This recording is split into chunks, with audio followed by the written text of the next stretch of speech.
ශනිදා කරලිය. සුපුරුදු සෙනසුරාදාවේ අපේ මුණගැසීම ශනිදා කරලින් කලාව පිළිබඳ විවිධ මානයන්, විවිධ රසවින්දනයන් සහ විවිධ ඉසව් සොයන්න.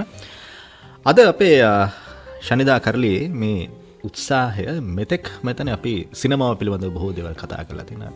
විවිධ සිනමා නිර්මාණ, ඒවායින් අරුත් ගැන්වෙන දේවල්, විවිධ සිනමා ශානරයන් පිළිබඳව යම් පමණකට, ඒ වගේම සිනමාව ඇතුලේ තියෙන අර්බුදය, මේ දේවල් පිළිබඳව අපි කතා කරලා තියෙනවා. හැබැයි අද සිනමාව හා බද්ධව යන, හැබැයි ඒ පිළිබඳව ටිකක් ඇතැම් අවස්ථාවලදී සිනමා ප්‍රේක්ෂකාගාරය තුළ, රසිකාගාරය තුළ තරම් අවබෝධයක් නැති, නමුත් ඒ පිළිබඳව යම් අවබෝධයක සහ ගවේෂණයක නියැලෙන රසික පිරිසකුත් ඉන්නවා. නමුත් ඊට සාපේක්ෂව ඒ පිළිබඳව නොදන්නා, නමුත් දන්නා පිරිසක් ඉන්නවා කියලාත් අපි විශ්වාස කරනවා. එනිසාම මේ පිළිබඳව කතා බහක් අද ශනිදා කරලිය ඔස්සේ ගෙනෙන්නටයි බලාපොරොත්තු. මොකද මේක ඇත්තටම අද රසවින්දනයක් ලබන්නට එක්තරා විදිහක මඟ පෙන්වීමක් ඇති කරන අධ්‍යාපනික වටිනාකමක් තියෙන වැඩසටහනක් කියලා කිව්වොත් මම හිතන්නේ මේ ප්‍රවේශයට ඔබ එකඟ වෙයි මේ වැඩසටහන අවසානයේදී. ඒ නිසා මේ ප්‍රවේශය සහ මේ සංකල්පය පිළිබඳව යම් කතිකාවක් ඇති කිරීමේ බලාපොරොත්තුවක් ඇතිව සංගීතවේදී, නිර්මාණවේදී තරුපති මුණසිංහයන් ශාබ්දික සිනමාව යනුවෙන් කෘතියක් අප අතට පත් කරලා තියනවද, තියන්නට නියමිතද? අයිබෝන් ඔබට. අයිබෝන් අනුෂ්ක. ඔව්, ඇත්තටම මේ මම හිතන්නේ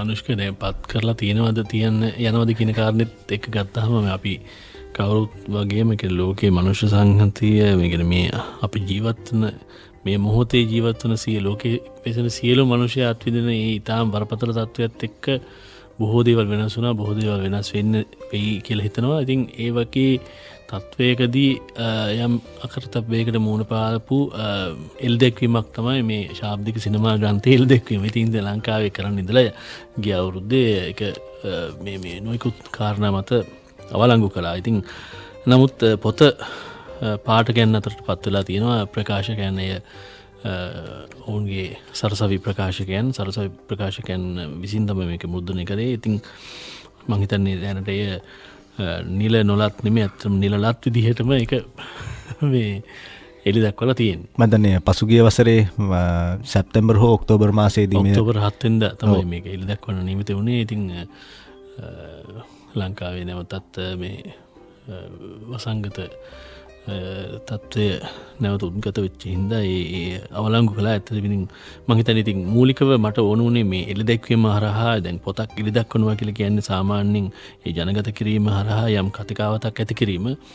මූලිකව මේ විෂය ලංකාවේ සිනමා ප්‍රේක්ෂකයන්ට සහ ඒ වගේම මේ සිනමාව පිළිබඳව උනන්දුවක් දක්වන, ඒ වගේම එහි වෘත්තීමය වශයෙන් නියැලෙන බොහෝ දෙනාට වැදගත් කතා බහක්, යම් වැදගත් සිතීමක් ඇති කරන්නට මුල් වෙන අත්දැකීමක් කරන්නටයි මට ඕනකම තිබුණේ. ඉතින් කෙසේ හෝ මම හිතන්නේ ඉතින් අර පොතකින් වෙන ඒ කාර්යභාරය මේ පොත විසිනුත් ඉටු කරයි කියන විශ්වාසයෙන් මම පොතට ඒ කාර්යභාර දුන්නා.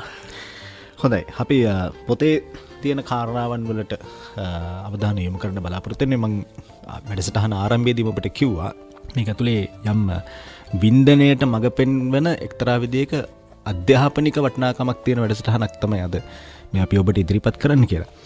ශාබ්දික සිනමාව කියන තේමාවට එන්න පෙර ආතුව අපි මන්තනේ ටිකක් මුල ඉඳලම මේ කාරණා යම් පමණකට නිරාකරණය කරගනිමින්, පැහැදිලි කරගනිමින් ගියොත් හොඳයි කියලා හිතෙනවා. මොකද ඔබ සංගීතවේදියෙක් සහ ඔබ කතිකාචාර්යවරයෙක්, සංගීතය පිළිබඳව සහ ඒ පිළිබඳව දරුවන් එක්ක දැනුම බෙදා හදා ගන්න සහ ගොඩක් අවස්ථාවලදී ඔබ සොයායන්ෙක් හැටියට අපි දකිනවා මීට පෙර ඔබ අප අතටපත් කළපු කෘති හරහා.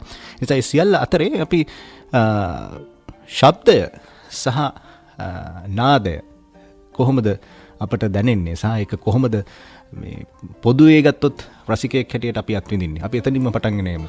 ඔව් අනුෂ්ක, මම හිතන්නේ මෙහෙමයි මූලිකම කාරණේ දැන් මේ ශබ්දය සඳහා වගේම රූපය සඳහා කියන්නේ මේ කාරණා දෙකට අපිට උපතින් ලැබෙන මේ ශ්‍රවණේන්ද්‍රිය සහ අපිට මේ දෘශ්‍යමය පක්ෂ සඳහා ලැබෙන මේ අක්ෂේන්ද්‍රිය කියන මේ කාරණා දෙක, කියන්නේ මේ අවයවයන් දෙකෙන් අපිට තොරතුරු සංජානනය වෙනවා අපේ මනසට. ඒ කියන්නේ රූප සහ ශබ්ද කියන තොරතුරු. ඉතින් දැන් මේ දෙකේදී මේ ක්‍රියාවලින් දෙකේදී මේ මිනිස්සු බොහොම මේ ඉක්මනින් ආශක්ත වෙන්නේ මේ රූපය සඳහා. ශබ්දය කියන එක සම්බන්ධව තරම් මේ සැලකිල්ලක් නැහැ. නමුත් අපිට මේ සැලකිල්ලක් නොදැක්වත් අපිට ඒ ශබ්දයෙන් ඉතා පැහැදිලි සහයක් අපේ ජීවිතය ගෙනියන්න ලැබෙනවා. ඒ කියන්නේ උදාහරණයක් විදිහට කිව්වොත් අපිට මේ පේන්නේ අංශක 120යි අපිට ඇහෙනවා අංශක 360ක්. අපිට ඇහෙන ප්‍රමාණය පේන ප්‍රමාණයට වඩා වැඩි. නමුත් අපි අවධානය යොමු කරන්නේ මේ දෘශ්‍ය පක්ෂය සඳහා පමණයි. එතකොට දැන් මේ මම කියන්නේ ලංකාව කියන මේ කොදෙව්ව ඇතුලේ අපි මේ ගොඩක් වෙලාවට මේ පහුගිය කාල සීමාවේ කියන්නේ මම වෘත්තිකෙක් විදිහට මේ ගුවන්විදුලි සංස්ථාවෙත් අවුරුදු 7ක පමණ කාලයක් සේවය කළා. විශ්වවිද්‍යාලයෙන් එළියට ඇවිල්ලා මේ ගුවන්විදුලියට පිවිසෙනකොට මම ගුවන්විදුලි මාධ්‍ය සම්බන්ධ ලොකු අත්දැකීමක් මට තිබුණේ නැහැ. මට තිබුණේ සංගීත නිර්මාණකරුවෙක් විදිහට තිබිච්ච ඒ ආරම්භ කරපු යම් ජවයක් තමයි මගේ ළඟ තිබුණේ. ඒ මම ගුවන්විදුලියට ආපු අවුරුද්දෙම මම පටන් ගත්තා මේ මට හම්බුණා මේ හැමදෑම ඒ කියන්නේ සතිය දවස් 5ෙම මාධුර්යය කියලා උදේ 8:00 වැඩසටහනක්. මම ඒකේ උත්සාහ කළා. කියන්නේ දැන් සුදේශී සේවයේ කවදාවත් ඇහෙන්නේ නැහැනේ වෙන ඉංග්‍රීසි හෝ දෙමළ හෝ හින්දි හෝ ගීත උදේවරුේ අපිට ඇහෙන්නේ නැහැ. සහ අපිට ඇහිීම සම්බන්ධව අපිට තිබුණ බොහොම යම් ස්ථාවර වෙච්ච යම් ආස්ථානයන් තිබුණා. ඒ කියන්නේ මේ සුදේශී සේවයේ මේ දේවල් ඇහෙන්නේ නැහැ. නමුත් ඒක තමයි අපිට ප්‍රධානම ප්‍රශ්නේ. මම කියන්නේ මේකට මේ අපි කියන මේ ඩයිවර්සිටි එක අපි විවිධත්වය කියන එක අපි ශ්‍රවණ විවිධත්වයේ අපි නැහැ. ඉතින් මේ මාධුර්ය වැඩසටහන අහන්න ගත්ත මුල් දවස්වල යම් ප්‍රතිචාරයන් ලැබුණා. ඒ කියන්නේ විශාල ප්‍රේක්ෂක ප්‍රතිචාරයක් නෙමෙයි සාමාන්‍ය අහපු ඊපදෙනෙක් ඒක සමහරුන්ට මේ ඒ කියන්නේ ඒ වෙලාවේ මේක සුදේශී සේවයේදී කියන එක මේ පැටලෙන තරමට ඒ කියන්නේ උදේ පාන්දර මේ වගේ සින්දුවක් ඇහෙන්නේ නැහැ කියන එක. මම ඒකෙන් යම් ගත්තු මේ මට ආපු අත්දැකීම තමයි මේ කියන්නේ මූලිකව මම උත්සාහ කරපු දේ මෙතන සිද්ධ වෙලා තිබුණා. ඒ කියන්නේ මිනිස්සුන්ට අහන්න මිනිස්සුන්ගේ ඇසීම පුරුද්ද අපේ ලංකාවේ ඉතාම අඩුයි, සීමා සහිතයි. ඒ රසවින්දනයේ ඒ කියන්නේ ශ්‍රවණය සම්බන්ධව තියෙන සීමා සහිත රසවින්දනයම තමයි මේ වෙනකොට ලංකාවේ සංගීතය ඇතුළු මේ විශේෂම සංගීතය වගේ කාරණාවක් එක්ක ගත්තාම මේ අපි අද යම් ගැටලුවකට නැත්තම් යම් මේ අවගමනයකට මේ සංගීත ශාස්ත්‍රයේ මුහුණ පාලා තියෙනවා නම් හෝ එහෙම වෙනවා නම් ඒකට ප්‍රධානම හේතුව තමයි අපි ඇසීමේ පුරුද්ද සහ විවිධ දේවල් අහන්න පෙළඹිච්ච ශ්‍රවණත්වයක් අපේ නැහැ. ඉතින් මම හිතනවා ඒ කියන්නේ ওই වගේ ආරම්භයක් එක්ක මම වරින් වර මගේ අධ්‍යයනයන් හරහා ඒ කියන්නේ මම ඕස්ට්‍රේලියාවේ මෙල්බර්න් විශ්වවිද්‍යාලයේ මගේ ශබ්ද සැලසුම් කරන ඒ කියන්නේ සවුන්ඩ් ඩිසයිනින් කියන විෂයේ මේ පර්යේෂණ උපාධියක් කළා. ඒ පර්යේෂණ උපාධියක් කියලා කියන්නේ මේ ශබ්ද ඉංජිනේරුවෙක් විදිහට වැඩ කරන්න අවශ්‍ය තාක්ෂණික දැනුමක් නෙමෙයි ලැබෙන්නේ. ශබ්දය සම්බන්ධව යම් සෞන්දර්යාත්මක ප්‍රවේශයක් සහ ශබ්දය කියන එක කොහොමද මේ මනුෂ්‍ය ජීවිතයත් එක්ක සම්බන්ධ වෙන්නේ කියන අධ්‍යයනය. මම හිතනවා මේක තමයි වැදගත් අනුශක. මොකද හේතුව අපි මේ ඉගෙන ගන්න ගොඩක් වෙලාවට මේ තාක්ෂණික ක්‍රියාවලිය. අපි දැන් ෆිල්ම් මේකින් කියලා අපි කියන ෆිල්ම් මේකින් නැත්නම් මියුසික් මේකින්. දැන් අපි මේ මාධ්‍ය ඇතුලේ අපි නැවත ප්‍රතිනිර්මාණය කරන්න උත්සාහ කරන්නේ මොනවද අපි කරන්නේ? අපි උදාහරණයක් විදිහට ගත්තොත් කැමරාවක් අපි ස්ථානගත කරලා අපි රූපගත කරනවා යම්කිසි පුද්ගලයෙක් ඇවිදින නැත්තම් කන බොන නැත්තම් වාඩි වෙලා මේ අපි කියමු පාරේ ඉන්න කෙනෙක්ව අපි මේ රූපගත කරනවා.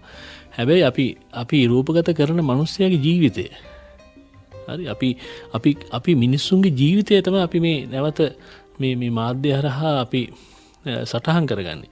ඒක රූපය වෙන්න පුළුවන්, ශබ්දය වෙන්න පුළුවන්.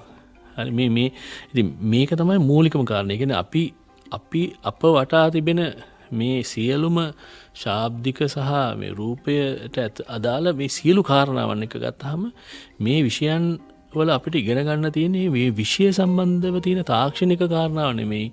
ඒ විෂය හරහා අපි ග්‍රහණය නැත්තම් අපි කැප්ච කරන අපි යම් විදිහකට තැම්පත් කරගන්න ඒ අත්දැකීම් වලට පාදක වෙන මිනිස්සුන්ගේ ජීවිතය සම්බන්ධ වේ. ඇත්තම කියනවා මානව විද්‍යාත්මක නැත්නම් මානව සංගීත විද්‍යාත්මක අධ්‍යයනයන් තමයි අපි කරන්න ඕනේ. මම හිතන්නේ ඒක තමයි ප්‍රධානම දේ. මොකද ගොඩක් වෙලාවට අර මානව විද්‍යාත්මක නැත්නම් මානව සංගීත විද්‍යාත්මක කියන ප්‍රවේශයන් සම්බන්ධව මේ විෂයන් වල ඉන්න අය ටිකක් කම්මැලි ඉගෙන ගන්න. මොකද ඒවා ටිකක් ඒවා රස භාවයෙන් මුලදී ටිකක් නැති වෙන්න පුළුවන්. හැබැයි මම හිතන්නේ ඒකම තමයි විෂයන් වල යම් ගැඹුරක් නැත්නම් ඒ විෂයන් වල තියෙන මේ ඉදිරිය සඳහා බලපවත්වන මේ මූලික පාදම වෙන්නේ පදනම වෙන්නේ ඒ අධ්‍යයනයන්. මම හිතන්නේ මම මෙතනදී මූලික උත්සාහ කරත් මේ ශබ්දය සම්බන්ධව යම් කිසියම් අර කියපු විදිහේ මේ මානව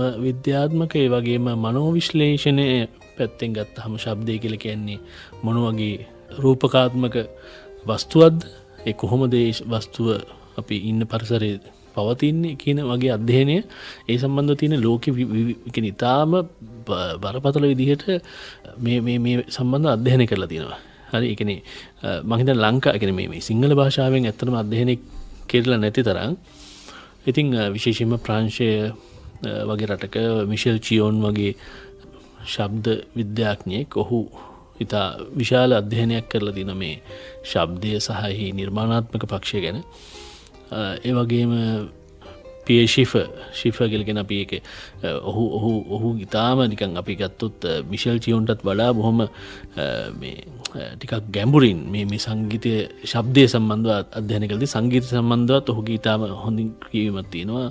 ඉතින් මේ වගේ මේ න්‍යායාත්මකව මේ ශබ්දය සම්බන්ධව හැදෑරු පුද්ගලයන්ගේ ලියවීම් තියෙනවා අපේ මේ කලාපයට මේ පරිවර්තනය නොවිච්ච.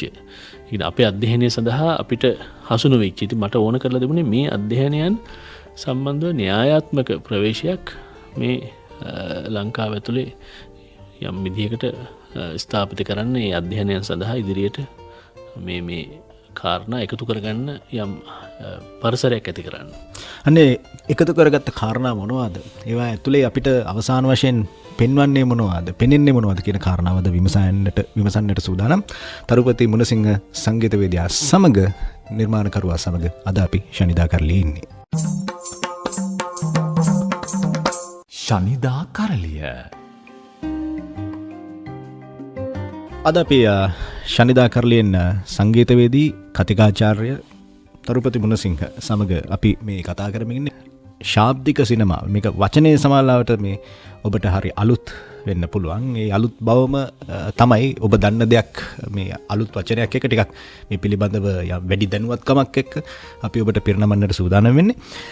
ඔබ යම් විදිහකින් මේ කරන අධ්‍යයන කාර්යය පිළිබඳව ඊට අදාළ කරන පසුබිම පිළිබඳව සඳහන් කරා. විශේෂයෙන්ම අපි රසිකයන් හැටියට, ප්‍රේක්ෂකයන් හැටියට, නැත්නම් සමස්ත ජන සමාජයේ හැටියට අපි එක මානයක් විතර තමයි පුරුදු වෙලා ඉන්නේ. විවිධ මාන ආග්‍රහණය කරගන්නට, ඒවායේ තියෙන දේවල් අත්විඳින්නට දැන් ක්‍රමිකව හුරු කරවන්නට සහ හුරු වෙමින් ඉන්න පසුබිමක ඉන්න නිසා මේ නාදය ශබ්දය පිළිබඳව අපි මුලින්ම මේ විමසුවේ.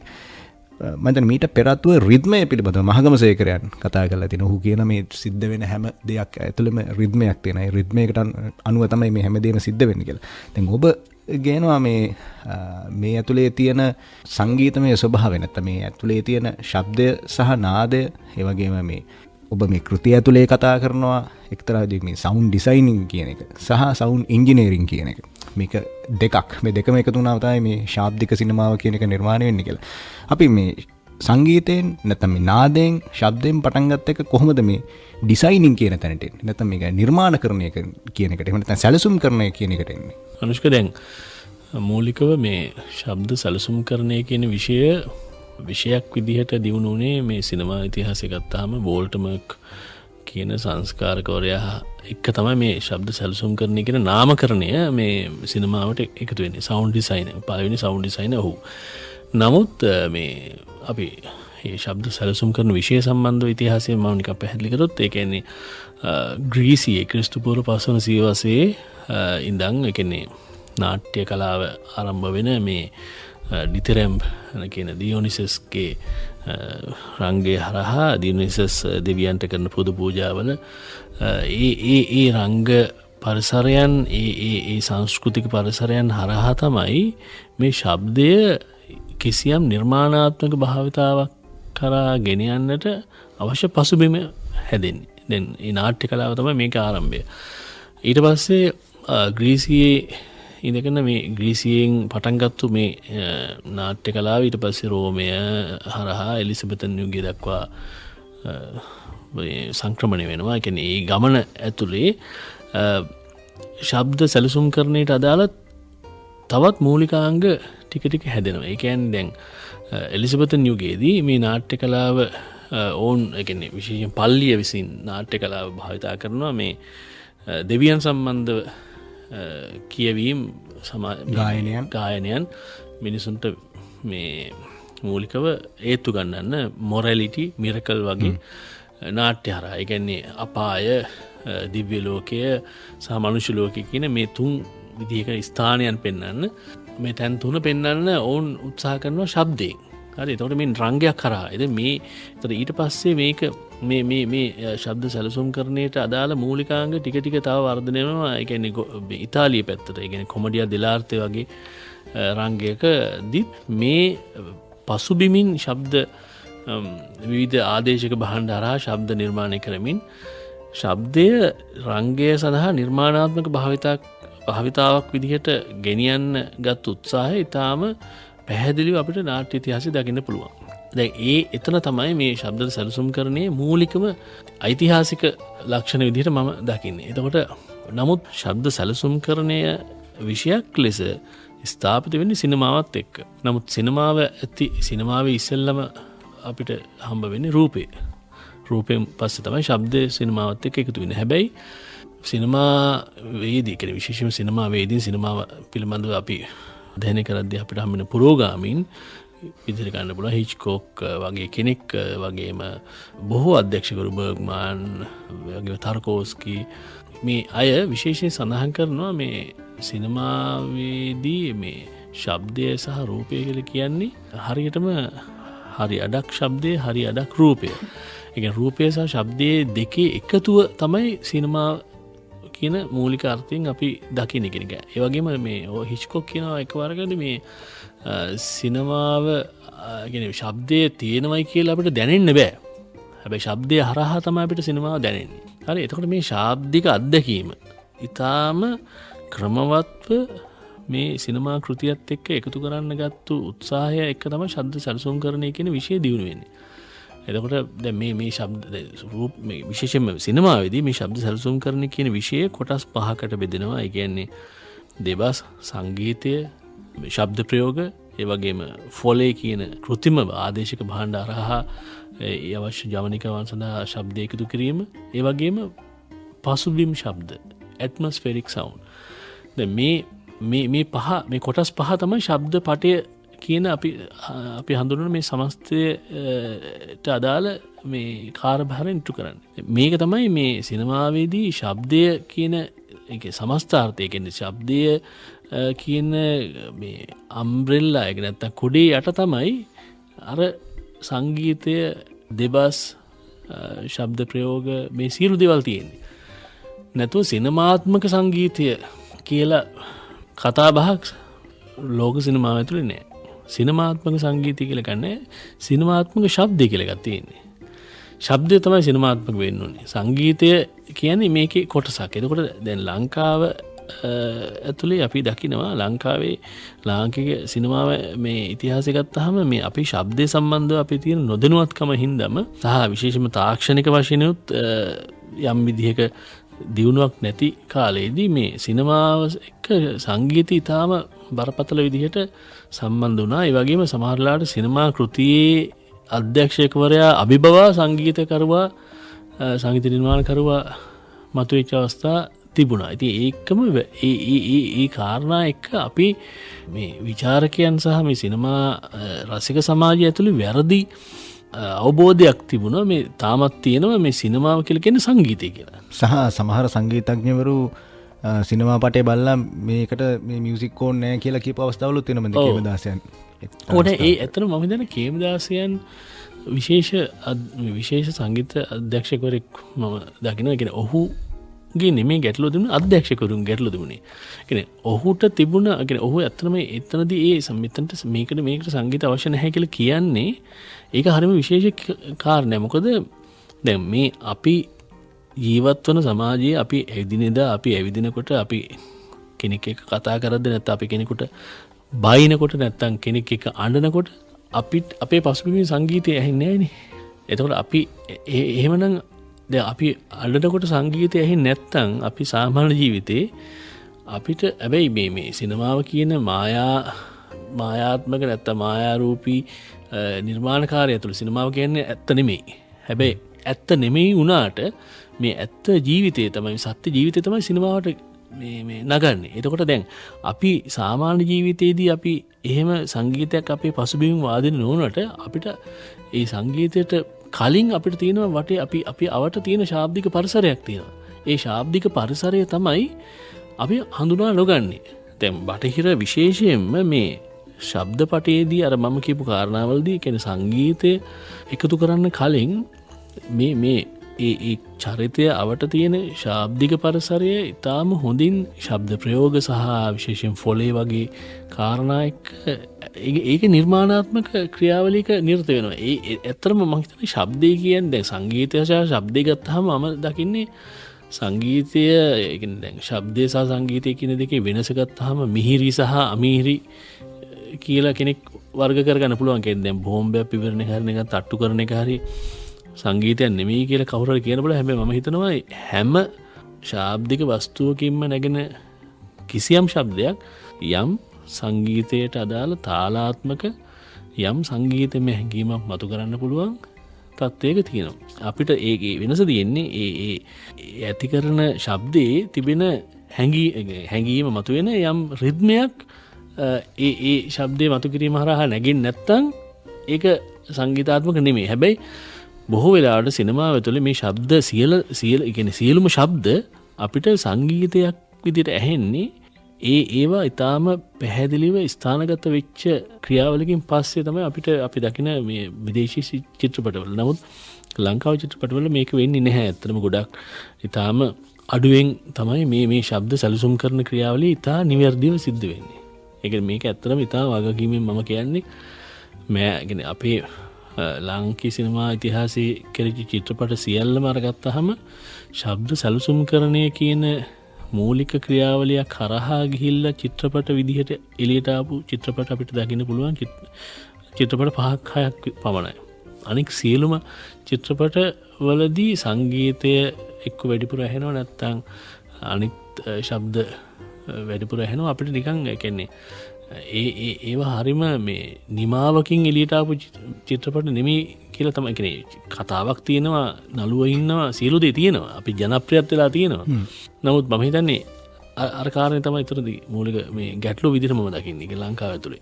ඒ ගැටලුත් එක්ක අපිට මම හිතන්නේ සිනමා ප්‍රේක්ෂකාගාරය තවදුරටත් පුළුල් අවබෝධයක් සහිත සවිඥානික පිරිසක් බවට පත් කළ යුතුයි. ඒ වෙනුවෙන් තමයි අපි මේ අද මේ සංකල්පය ටිකක් දිගහැර ගන්න උත්සාහ කරන්නේ.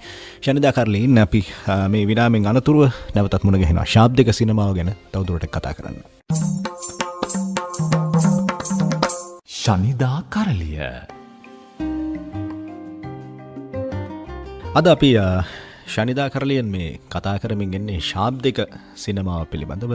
සවුන්ඩ් ඉන් සිනමා මේ කෘතිය පාදක කරගනිමින් තමයි අපි මේ කතා බහ ගොඩනගමින් එන්නේ.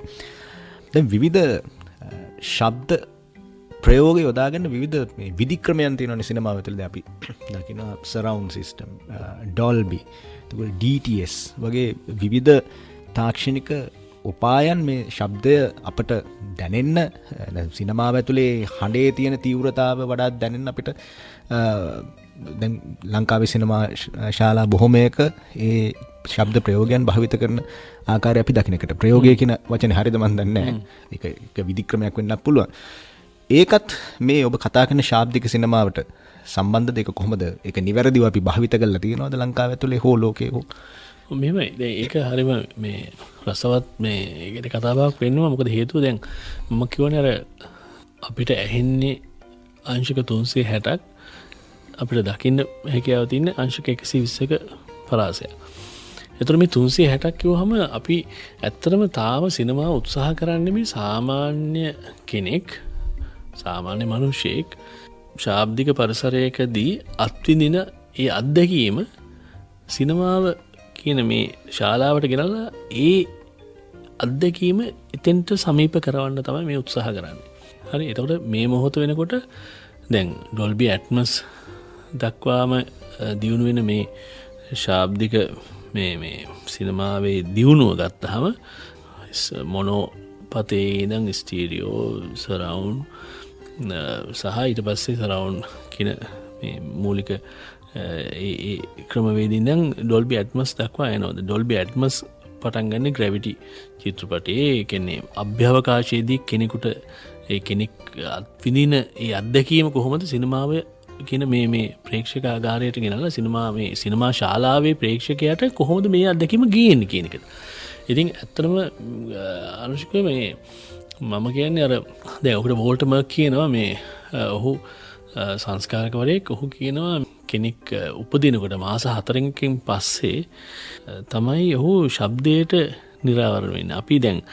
අපි ඉස්සෙල්ලම ශබ්දයට සංවේදී වෙන්නේ ශබ්දයත් එක්ක ගනුදෙනු කරන්න පටන් ගන්න මවගේ ගර්භාෂයේ ඉන්න ගමන් ඒ ගර්භාෂයේ තියෙන බිත්ති ඇතුලේ බිත්ති වල හැප්පෙමින් ඒ ඇහෙන කියන්නේ එළියෙන් ඇහෙන ශබ්ද සහ මව කතා කරන මවගේ හෘද ස්පන්දනය මේ සියලු දේවල් එක තමයි අපේ ජීවිතය අත්විඳින්න පටන් ගන්නෙ.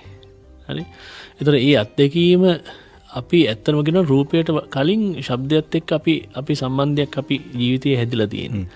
ඒතර අපි යම් කිසි විදිහකට අවිඥානිකව මේ ඇතිවෙච්ච සම්බන්ධය එක්ක අපි ජීවත් වෙනකොට අපිට අපි ශාබ්දික අත්දැකීම විඳින විදිහ එක එක්කෙනාගේ එක එක්කෙනාට වෙනස්. දැන් මේ වෙනස් වෙන අත්දැකීම සිනමාව කියන මාධ්‍ය හරහා සමීප කරන්නේ කොහොමද කියන මූලික අභියෝගය තමයි අර මම කලින් කියපු විදිහට තාමත් අපි උත්සාහ කරන ඒ අභියෝගය කොහොමද ජය ගන්න කියන්නේ. ඒ කියන්නේ අපි උදාහරණයක් විදිහට ගත්තොත් දැන් අපිට හැම තාක්ෂණික මෙවලවක්ම පාවිච්චි කරලා මේ අපිට මේ අපි සාමාන්‍ය මේ දකින කියන්නේ ඇස් දෙකින් අපි මේ දකින රූප වල තියෙන ඒ බොහොම තීව්‍ර සහ ඊටාම එන හැඟීම කැමරාවකින් අපි දකින්න උත්සාහ කරන ඒ උත්සාහය තාමත් සිද්ධ වෙනවනේ. තාක්ෂණයේ දියුණු වෙනවා කියලා කියන තාක්ෂණය දියුණු කරන්නේ මොකක් සඳහාද? ඒ කියන්නේ සාමාන්‍ය මිනිසෙක් අත්විඳින අත්දැකීම නැවත ප්‍රතිනිර්මාණය කරන්න. ඉතින් එහෙමනම් අපි වැදගත්ම දේ තමයි මිනිස්සු විදිහට අපි මේ මොහොතේ අපි විඳින අත්දැකීම සම්බන්ධව අපි සවිඥානික වෙන එක. හරි. එතකොට දැන් ඒ සවිඥානික භාවය නැත්තම් අර Dolby Atmos එක්ක වැඩ කරන්න අපිට බෑ. හරි. ඒ කියන්නේ තාක්ෂණයේ දියුණු කරනවා විවිධ සමාගම් හරහා විවිධ කාරණා මුල් කරගෙන. නමුත් අපි අර එදිනෙදා ශාබ්දික අත්දැකීම් එක්ක අපි ගත කරන්නේ නැත්තම් අපි එළියට බහැලා අපි කිසිම වෙනත් කාර්යයක නිරත වෙන්නේ නැතුව අපි පරිසරයට සමන් දෙනවා නම් අපි එළියේ හමන හුළඟට අපි ඇහුම්කන් දෙනවා නම් ගහකොළ කොළ වැටෙන නැත්තම් කොළ හුළඟට හෙලවෙන ශබ්දයට අපි සමන් දෙනවා නම් මේ හැම එකකම තියෙන සවුන්ඩ් ප්‍රෙෂර් ලෙවල් කියලා. කියන්නේ සවුන්ඩ් ප්‍රෙෂර් ලෙවල් කියලා කියන්නේ මේ හැම ශාබ්දික වස්තුවකටම තියෙනවා එක්තරා ප්‍රමාණයක ඩෙසිබල් ප්‍රමාණයක්. ඒ ඩෙසිබල් ප්‍රමාණය තමයි අපි විවිධ ශාබ්දික වස්තුන් එක්ක වෙනස් වෙන්නේ. දැන් මේක ඇත්තම කියනවනම් මම කියන්නේ සංධ්වනියක් වගේ කියලා. කියන්නේ අපි එළියට බැස්සහම අපිට ඇහෙන මේ සියලුම ශාබ්දික පරිසරයේ වස්තුන් වල තියෙන ශබ්ද තරංග නැත්තම් ඒ ඩෙසිබල් ප්‍රමාණයන් එකකට එකක් හැප්පෙන්නේ නැහැ. එකකට එකක් ක්ලෑෂ් වෙන්නේ නැහැ. එකකට එකක් ගැටෙන්නේ නැහැ. හරි. මේක මේ ලුයිජි රුසොලෝ කියන මේ ඔහු ඇවිල්ලා මේ අනාගතවාදී සංගීතකරුවෙක් විදිහට හඳුන්වන්නේ. රුසොලෝ ඉතාලියේ මේ මොකද ඉතාලිය ඇතුණා මේ අනාගතවාදී කියලා මේ එක කාලයකදී මේ අනාගතයේ සම්බන්ධව විවිධ නිර්මාණාත්මක ප්‍රකාශනයන් එළියට එන්න. එතකොට මේ රුසොලෝ කියනවා මේ 19 වර්ෂ සතවර්ෂය කියන්නේ කාර්මික විප්ලවයට කලින් ලෝකය හරිම නිශ්ශබ්දයි. කාර්මික විප්ලවයත් එක්ක තමයි මේ ලෝකයේ ශබ්ද කියන දේවල් මේ කෘත්‍රිමව ඇතිවෙන්න පටන් ගත්තේ. අපිට ඒ 19 සියවසට කලින් කියන්නේ කාර්මික විප්ලවයට කලින් අපිට ඇහුනේ නිකන් මේ සත්තුන්ගේ හඬවල්, හුළඟ, වතුර ගලාගෙන එන ශබ්ද මේ දේවල් තමයි අපිට ඇහුනේ කියලා. ඒ කියන්නේ මේ කාර්මික විප්ලවයත් එක්ක ඇතිවෙච්ච ශබ්ද වලින් ලෝකයේ අපි වෙනත් තැනකට ගියා කියන එක ඔහු සඳහන් කරනවා. ඒ වගේම එතන ඉඳන් ඔහු යෝජනා කරනවා ටිකක් වෙනස් විදිහකට වෙන ටිකක් බරපතල කාරණාවක්. ඒ කියන්නේ මේ අනාගත සංගීත නිර්මාපකයන් භාවිතා කළ යුතු ශබ්ද කියලා ඔහු යෝජනා කරනවා. රුසලෝ. දැන් මම මෙතනදී දකින්නේ මේ සියලු කාරණා එක්ක අපි සිනමා කෘතියකට Dolby Atmos හෝ Dolby Surround 5.1 හෝ 7.1 කියන ශාබ්දික තාක්ෂණික උපකරණات එක්ක කරන හරඹයට කලින් කළ යුත්තේ අපි ජීවත් වන පරිසරයත් එක්ක ඒ ශබ්දවල තියෙන ඒ නියමිත ඩෙසිබල් ප්‍රමාණයන් අපිට එහෙම හඳුනගන්න ඩෙසිබල් ප්‍රමාණින් අපි හඳුනගන්නේ නැහැ. උදාහරණයක් විදිහට ඩෙසිබල් 85කට කෙනෙක් නිරන්තරව සවන් දෙනවා නම් 85 කියලා කියන්නේ සාමාන්‍යයෙන් වෙඩිල්ලක් තියෙන හඬ ඩෙසිබල් 85ක්. හරි. එතකොට ඒ වගේ වුණොත් කෙනෙක්ගේ හියරින් ලොස් එකකට ඇති වෙන්න පුළුවන්. එතකොට හියරින් ලොස් එක කියලා කියන්නේ අපිට ඇහෙන්නේ නැති වෙන තත්යකට පත් වෙන්න පුළුවන්. එතකොට සාමාන්‍යයෙන් ඩෙසිබල් 65ක් කියන සාමාන්‍යයෙන් අපි කතා කරන කෙනෙක් සාමාන්‍යයෙන් අපි කතා කරන්නේ 65 dB. එතකොට මේ ඩෙසිබල් 65ක ප්‍රමාණයක කතා කරන ඒ පරිසරය ටිකක් අපි වැඩිපුර ඒ කතා කරන පරිසරවල හිටියොත් අපිට අමාරුයි. අපි ඒ පරිසරවල ඉන්න අමාරුයි. කියන්නේ අපි බෝම්බයක් පිපුරුනහම ඒ බෝම්බේදී කෙනෙක් නැති වෙන්නේ ඩෙසිබල් ප්‍රමාණය වැඩි වෙලා නැති වෙන්නේ. එතකොට මේකට මේ සවුන්ඩ් ප්‍රෙෂර් ලෙවල් කියලා කියන්නේ ඊටාම ඇත්තටම හොඳ මේ මේ සම්බන්ධයෙන් අධ්‍යයනය කරන අය අධ්‍යයනය කළ යුතු විෂයක් විදිහට මම දකිනවා. මම මේකේ මේ පොතේ මම සඳහන් කරනවා මේ ශබ්ද ඵලකය කියලා එක යෝජනා කරන එක තැනකදී. මොකද හේතුව නිර්මාණකරුවන් මේ ශාබ්දික පරිසරය සම්බන්ධව අධ්‍යයනය කරන්නේ නැති හේතුව හින්දා අපිට මේ ශබ්ද එකිනෙක හඳුනගන්න බැහැ වෙනම. හරි. ඒ කියන්නේ එතකොට ඒ හඳුනා ගැනීමට නොහැකි වෙන නිසාම ඔවුන් නිර්මාණාත්මකව ඒ ශබ්ද භාවිතා කරන්න ගියාම ඒ ශබ්ද සම්බන්ධව තියෙන විශේෂත්වයන් තමන්ගේ නිර්මාණය ඇතුලේ ඔවුන්ට දකින්න බැරි වෙනවා. එතකොට ඔවුන් උත්සාහ කරන්නේ සංගීතයේ පමණක් භාවිතා කරලා මේ කෘතියත් එක්ක අර්ථයක් ජනනය කරන්න. නමුත් ලෝකේ ඉතා පැහැදිලිව අපි ගත්තොත් මෑත කාලේ නිර්මාණය වෙච්ච චිත්‍රපටි වලින් 1917 කියන 1917 වගේ චිත්‍රපටයක් ගත්තොත් ඒ චිත්‍රපටයේ රූගත කිරීම වලදී විශේෂයෙන් මේ සොල්දාදුවන්ගේ සපත්තු බූට්ස් වලට මයික්‍රොෆෝන් ඔවුන් සවි කරලා ඒ කියන්නේ ඒ වයින් නැගෙන හඬ පවා ඉතාම සියුම්ම පටිගත කරලා ඒවා නිර්මාණාත්මකව භාවිතා කරන චිත්‍රපටයේදී. ඉතින් ඇත්තටම මම කියන්නේ නිර්මාණාත්මක භාවිතයේදී ඒ සම්බන්ධව තාක්ෂණික මේවලම් තියෙනවා. නමුත් නැත්තේ ඒ සම්බන්ධව සිතීම තමයි නැත්තේ. ඒ සිතීම කියන එක ඒකට අපිට වැය කරන්න වෙන ඇත්තටම මානසික නැත්තම් මේ අපේ මානසික ශ්‍රමයයි ඒ වගේම අපේ කාලය ටිකක් වැය කරන්න එච්චරයි. කියන්නේ ඉතින් ලංකාවේ වැය නොකරන්නෙම ඒ කාරණේ. ඒ කියන්නේ පූර්ව නිෂ්පාදන අවධියේදී අපි නොකරන මේ අපි අවධානය යොමු නොකරන මේ පරිසරයේ හින්දා කියන්නේ මේ කාරණේ හින්දා මේ පරිසරයේ මවන්න ඔවුන්ට බැරි වෙනවා තමන්ගේ නිර්මාණය ඇතුලේ. මම මෑත කාලේ පෞද්ගලිකව වැඩ කරපු චිත්‍රපටයකදී මම දැකපු දේ තමයි ඒ කියන්නේ ශබ්දාගාරය ඇතුලේදී ශබ්දාගාරයේ පමණක් සිටීම ශබ්ද නිර්මාණකරුවෙකුට ශබ්ද සැලසුම්කරුවෙකුට සංගීත නිර්මාණකරුවෙකුට ප්‍රමාණවත් වෙන්නේ. ඔව් මේ ශබ්දාගාරයෙන් එළියට ගිහිල්ලා මේ සමාජයේ කියන්නේ මේ අපි කැවසෙන සමාජයේ අපිට ඇහෙන මේ ශබ්ද ගැන මීට වඩා ටිකක් ගැඹුරින් අපි හිතන්න ඕන. මොකද ඒ පරිසරයේ ඉන්න චරිතයක් තමයි අපි නිර්මාණයකදී අපි ගෙනල්ලා ස්ථානගත කරන්නේ මේ අපේ සිනමා මේ රූපරාම ඇතුලේ.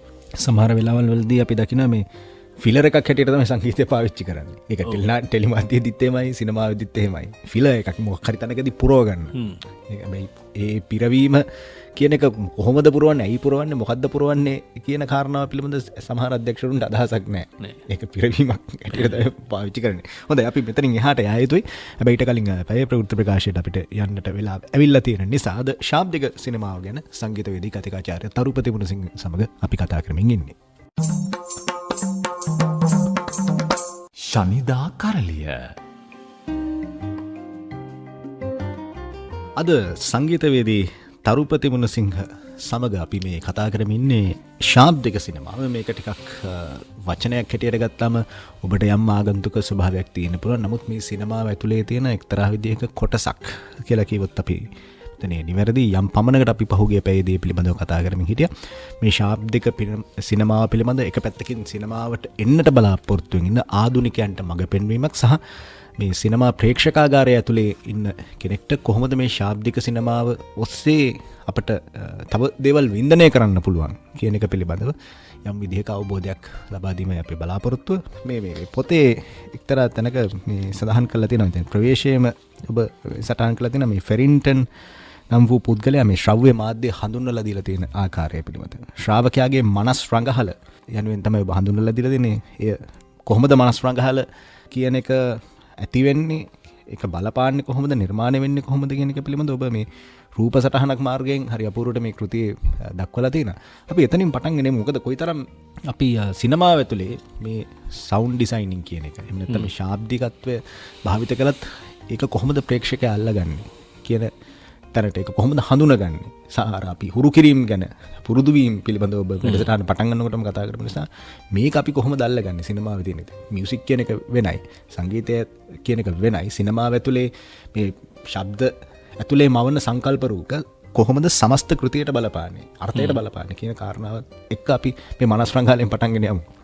ඔව් අපි මම හිතනවා මේ කොටසදී මම මේ ශබ්ද සම්බන්ධ කතා කරන ඒ කාරණාව අපි ටිකක් මේ මූලිකව මේ මනෝවිශ්ලේෂණවාදී කියන මනෝවිශ්ලේෂණවාදී කියන මේ විෂය හරහා මේ මොකද හේතුව කතා කරන්න පුළුවන්. මොකද දැන් ලකාන් වගේ කෙනෙක් වගේම රෝලන් බාත් වගේ න්‍යාය වේදීන් ඔවුන් කතා කරනවා මේ ශබ්දය සම්බන්ධ ඉතාම ආකර්ශනීය කතාබහක් ඔවුන්ගේ න්‍යායන් ඇතුලේ කතා කරනවා. දැන් මම අර කියපු කාරණෙත් එක්ක ගත්තොත් ගැරි ෆෙරින්ටන් කියනවා මේ ශ්‍රාවකයාගේ මනස් රඟහලා තමයි කියලා මේ ගුවන් විදුලිය කියන්නේ.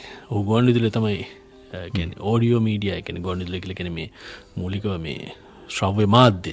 හරි ඒකට ගුවන් විදුලියෙන් නැත්තම් ගුවනින් ඇහෙන දේ හරහා අපි කවුරුත් දන්න අපි මේ ගුවන් විදුලියේ අපි මේ ඉන්න භූමියේම ඉතිහාසයේ ඇහිච්ච ගුවන් විදුලි නාට්‍යවල චරිත මිනිස්සු හිතින් මවාගත්තේ තමන්ගේ අත්දැකීම් එක්ක තමන් දැකපු එදිනදා පරිසරයේ දකින මිනිස්සු රූපත් එක්ක තමයි අර ශබ්ද ගලප්පගත්තේ. එතකොට ඒ මනසින් තමන්ගේ මනසේ තිබෙන තැම්පත්ව තිබෙන රූප තමයි අර ශබ්දයත් එක්ක ගලප්පලා මිනිස්සු ඒ චරිත ගොඩනගා ගත්තේ. ඒක තමයි ඔහු ශ්‍රාවකයාගේ මනස් රඟහල කියලා හඳුන්වන්නේ. ඇත්තටම දැන් රෝලන් බාත්ස් කියනවා රෝලන් බාත්ස්ගේ මේ ප්‍රකාශයක් කියන්නේ ඔහු මේ ශබ්දය සම්බන්ධව ටිකක් වෙනස් විදිහකට දකින්න උත්සාහ කරනවා. ඒ කියන්නේ මෙන්න මෙහෙම. ඒ කියන්නේ ඔහු අපි සාමාන්‍ය එදිනෙදා ශ්‍රවණය කරන විදි තුනක් තියෙනවා. ඒ කියන්නේ විදි තුනක් කියලා කියන්නේ මේ පියවර තුනකට තමයි අපි ශ්‍රවණය කරන්නේ. පළවෙනි පියවර තමයි ඔහු කියන්නේ මේ ඔහු උදාහරණ ගන්නේ මේ තමන් ඒ කියන්නේ ළමයෙක් ගෙදර ඉන්නවා. ඒ ළමයා බලන් ඉන්නවා තමන්ගේ අම්මා ගෙදර එනකන්. එතකොට ඒ උදාහරණය ඔහු අරගෙන පෙන්නනවා. ඒ කියන්නේ දැන් ප්‍රථමයෙන් ළමයාට ඇහෙනවා යම්කිසි අඩි ශබ්දයක්. හරි ඒ කියන්නේ කෙනෙක් ඇවිදගෙන එනවා. ඒ දොර තමන් ගෙදර ඉන්න තමන්ගේ ගෙදර දොර වෙතට කෙනෙක් ඇවිදගෙන එන අඩි ශබ්දය ඇහෙනවා. එතකොට ඔහු ඒ අඩි ශබ්දය ඇහෙන දිශාවට ඒ ළමයා අවධානය යොමු කරනවා. පළවෙනි එක තමයි ඇලර්ටින් කියලා කියන්නේ අවධානය යොමු කිරීම. හරි එතකොට ඒ අවධානය යොමු කිරීම හරහා ඊට පස්සේ ඒ අවධානය හරහා ඔහු ඒ අඩි ශබ්දයේ තිබෙනවා කිසියම් පුරුදු සහගත නැත්තම් පුරුද්දක් ඒ තමන්ගේ මව පැමිණෙන අඩි ශබ්දයේ යම් ගැළපීමක් ඔහුට හැමදාම ඇහෙන ගැළපීමක් ඔහු දකින්න පුළුවන්. එතකොට ඒ අඩි ශබ්දයත් එක්ක ඔහු ගලප ගන්නවා හරි මේ ඉන්නේ අම්මා. තමන්ගේ මව තමයි මේ පැමිණෙන්නේ. නැත්තම් ඒ අඩි ශබ්දයේ ඒ ගැළපීම ඒ රිද්මය ගැළපෙන්නේ නැත්තම් ඔන්න ඔහු තීරණය කරනවා මේ වෙන කෙනෙක් කවුරු හරි වෙන කෙනෙක් තමයි මේ ඇවිදගෙන එන්නේ කියන. ඒතර ඒ අවධානය යොමු කිරීම තමයි පළවෙනි එක. ඒකෙදී ඔහු කියනවා මේ අපි හැම කෙනෙක්ම මේ අවධානය යොමු කිරීම කියන ක්‍රියාවලියේදී සතුන් සහ මිනිසුන් ඇනිමලිස්ටික් කියලා කියන්නේ සත්වවාදී විදිහකට තමයි අපි දෙගොල්ලොම මේ ශබ්ද සම්බන්ධ අවධානය යොමු කරන්නේ. ඒ කියන්නේ ශබ්දයක් ඇහෙනකොට ඒ පිළිබඳව අවධානය යොමු කරන පූසෙක් හෝ බල්ලෙක් මිනිසුන් මේ මිත්තුන් ඔල්ලම එක විදිහකට තමයි මේ අවධානය යොමු කරන්නේ. විශේෂ විදිහකට නෙමෙයි. ඒ කියන්නේ අපි කිමු වෙඩිල්ලක් තියෙන නැත්නම් කවුරු කෑ ගහන ශබ්දයක් සම්බන්ධව අපි එක විදිහකට තමයි ප්‍රතික්‍රියා දක්වන්නේ පළවෙනි පියවර. හැබැයි දෙවෙනි පියවර ඔහු කියනවා ඩිසයිෆරින්. ඒ කියන්නේ ව්‍යාඛ්‍යානගත කිරීම. ඒ කියන්නේ ඒ ශබ්දය දැන් අපි ඇහිච්ච ශබ්දය ආඛ්‍යානගත නැත ව්‍යාඛ්‍යානගත කරනවා රයිට් මේ ඇහෙන්නේ මේ තමන්ගේ මවගේ නැත්තම් පියාගේ ශබ්දය. එතකොට ඒ තමයි දෙවෙනි පියවර. තුන්වෙනි පියවර දොර අරගෙන තමන් එන පුද්ගලයා ඇතුල් වෙනවා. එතකොට ඔහු ඒ යතුරු කරකවන ශබ්දයත් එක්ක අන්ඩර්ස්ටෑන්ඩින් ඒ තහවුරු කරගන්නවා මේ තමන්ගේ මව. එතකොට මේ පියවර තුනකින් තමයි අපි අපේ ශ්‍රවණ ක්‍රියාවලිය සිද්ධ වෙන්නේ. එතකොට මේක මම ඇත්තරම මේ අපි කිව්වොත් දැන් අපි ජෝබ වික්‍රම හොඳ නළුවෙක් හොඳම නළුවෙක් විදිහට අපි ජෝබ වික්‍රමයන් මේ අපි සලකනවා. ඇයි අපි ජෝබ වික්‍රමයන් හොඳම නළුවෙක් විදිහට මොකද්ද කියන්නේ මේ මොනවද අපි මූලිකව ගත්තොත් මේ අපි මෙන්න මේ ලක්ෂණ තමයි ඔහු හොඳම නළුවෙක් විදිහට හඳුන්වන්න කියලා ඇහුවොත් කෙනෙක් උත්තර දෙයි ඔහු ඉතාම හොඳින් ඔහුගේ මුහුණෙහි සාත්වික අභිනය ඉදිරිපත් කරනවා ඒ වගේම කියලා වගේ කාරණා සඳහන් කරයි. හැබැයි මම දකිනවා මේ ප්‍රාසාංගික කලාවේදී කියන්නේ දැන් performance නැත්තම් performative නැත්තම් performativity කියන මේ වචන තුනම performance performative performativity කියන වචන තුනෙන්ම හඳුන්වන මේ වචන තුනම performance කියන එක එන්නේ වාග් විද්‍යාවෙන්. වාග් විද්‍යාවේ තියෙනවා performative speech act කියලා කියන්නේ ඒක මේ එතනදී ඔහු කියන්නේ මේ අපි කිසියම් විදිහකට කතා කිරීම කියන්නේ එක්තරා විදිහකට රංගනයක් අපි නිරත වෙන්නේ. මේ රංගනය කියලා කියන්නේ අපිට ඇහිච්ච දේවල් අපි නැවත වචන හරහා අපි ප්‍රකාශ කිරීම එක්තරා විදිහක රංගනයක්. මේ performative කියන වචනය අපිට ඉන්නේ වාග් විද්‍යාවෙන්. වාග් විද්‍යාවේදී ඒ 1960 වගේ දශකයක දී තමයි මේ performative speech act කියන න්‍යාය හඳුනගන්නේ.